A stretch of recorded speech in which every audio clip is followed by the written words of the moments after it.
بسم اللہ الرحمن الرحیم۔ آج ہم آزاد کشمیر کے ایک ٹورزم اسپاٹ ہے گنگا چوٹی جسے کہا جاتا ہے، وہاں پر بیٹھے ہوئے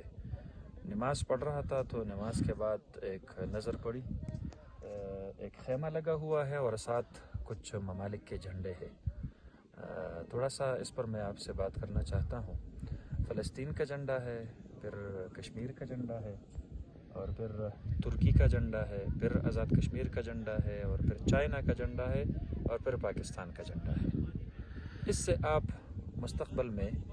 ایک مشرقی بلاک کا اندازہ بھی لگا سکتے ہیں کہ جو گروپنگ آج کل ورلڈ لیول پر اور عالمی سطح پر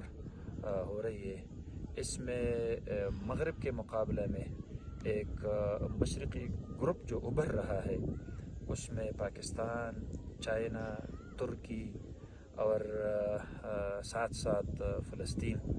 یہ ممالک تو شامل ہے ہی، اور انشاءاللہ یہ گروپ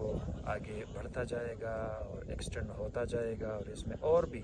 بہت سارے ممالک وہ شامل ہو جائیں گے، اور انشاءاللہ العزیز ان ممالک کی دوستی تو پکی ہے، اور اگر یہ لوگ اکٹھے ہو گئے تو پھر دنیا میں ایک معاشی اور دفاعی اور سیاسی قوت بن جائیں گے۔ مہربانی، جزاکم اللہ۔